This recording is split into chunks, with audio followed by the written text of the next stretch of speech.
August 8th, 1588.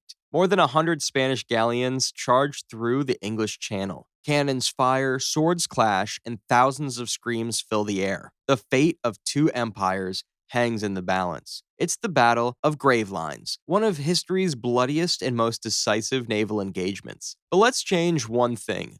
Cutting through the morning mist off the Flemish coast is something no one understands. A 9,000-ton Arleigh Burke Flight 3 guided missile destroyer from 2025, dropped into a battle it was never meant to see. So what happens when the most advanced destroyer on Earth is unleashed during one of history's greatest naval battles? Can it single-handedly crush the Spanish Empire's dreams, or is it just one warship against an army of 130? First, let's look at what exactly we just dropped in the 1588s. The USS Arleigh Burke stretches 509 feet and weighs as much as 100 Spanish galleons combined. 4 gas turbines pump out 100,000 horsepower, pushing the Steel Predator through the waves at 35 miles per hour, roughly 4 times faster than any sailing ship has gone.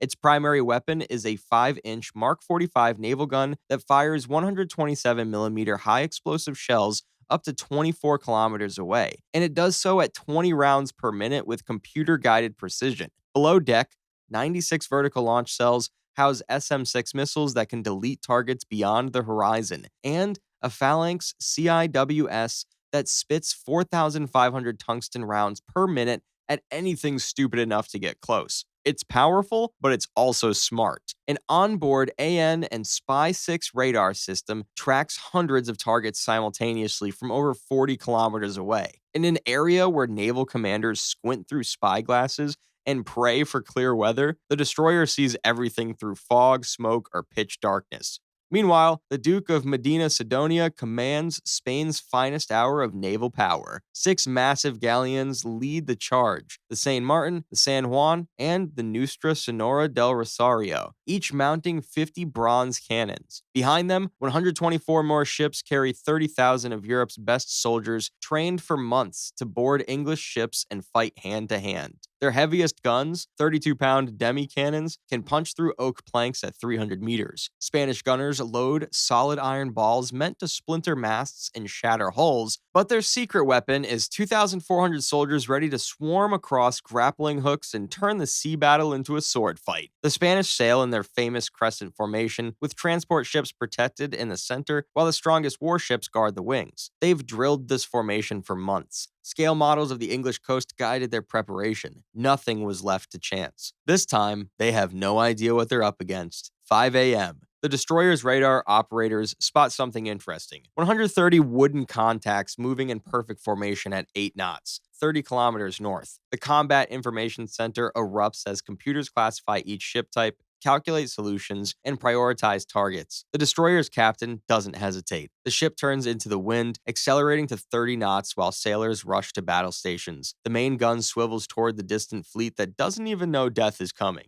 The first 5-inch shell screams across 20 kilometers of open water. Admiral Medina Sidonia is reviewing battle plans when the San Juan, his second largest warship, detonates. It's as if God himself struck it with a hammer, and that's probably his best guess. The 50-gun galleon disintegrates in a pillar of fire and splinters that rain down across half the Spanish fleet. Spanish lookouts scan desperately for enemy ships. They see nothing but an empty horizon. Then, another explosion. The Nuestra Sonora is gone. San Mateo erupts in flames next. Ships capable of dominating the 16th century seas are dying every 30 seconds to an invisible enemy. The destroyer maintains its distance, circling the Armada like a shark. Its gun barrel glows red hot, pumping out shells faster than Spanish crews can process what's happening. Each hit transforms proud warships into burning wreckage. Wooden hulls designed to withstand cannonballs vaporize against high explosive rounds designed to kill steel. Medina Sidonia orders his fastest galleons to scout ahead and find the ship that strikes from nowhere. 8 vessels break formation, spreading their sails to catch the wind. They charge bravely into the unknown. Correction. They charge foolishly into the unknown. The destroyer's fire control computer assigns each one a number. 8 shells arc through the morning sky, and all 8 Spanish ships cease to exist in consecutive explosions that sound like drum beats to the rest of the Armada behind them. The Spanish fleet watches their fastest ships horrified. Panic ripples through the Armada. Some captains order their ships to scatter. Others cluster together, thinking safety in numbers might protect them. The carefully rehearsed crescent formation collapses. Some drop to their knees,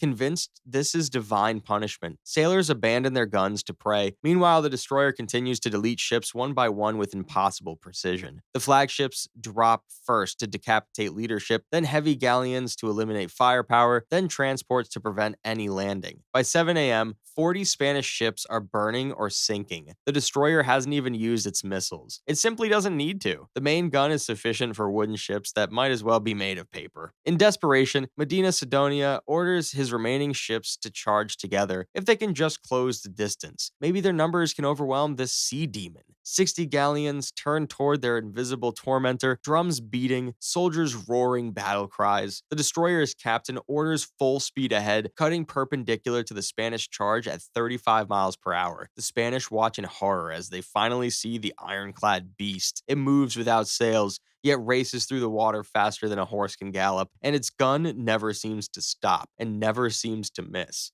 The Spanish try to return fire. Hundreds of bronze cannons roar in defiance, filling the air with iron balls. The few shots that actually reach the destroyer at maximum range bounce off its steel hull like nothing. One lucky ball dents the paint near the waterline. A touch-up to the paint job should undo all the Spanish armadas could throw at it. The destroyer's phalanx system activates when a desperate Spanish captain attempts to fire ship attack. The burning vessel approached within 2 kilometers before the CIWS turns it into sawdust with a 3-second burst that sounds like a loud buzzsaw to the crew. The Spaniards have no idea what a buzzsaw is. To them, the sound is straight from hell. By 8 a.m., the Spanish Armada has ceased to exist as a fighting force. 80 ships burn. 30 more are taking on water through massive holes. The remaining 20 have cut their anchors and fled in every direction other than forward. The destroyer pursues at leisure. Its helicopter, a Sea Hawk that the Spanish think is a metal dragon, spots fleeing ships from above and vectors the destroyer to intercept. No sailing ship can outrun turbine engines. By noon, 127 ships of the Spanish Armada have been sent to the bottom.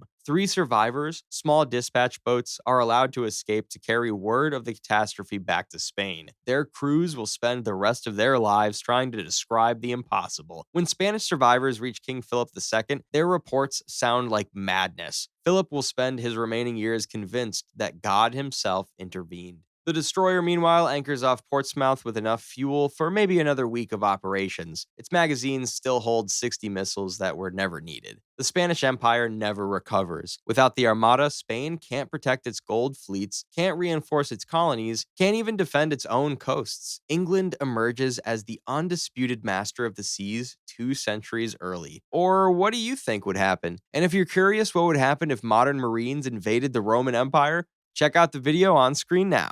Thanks for watching.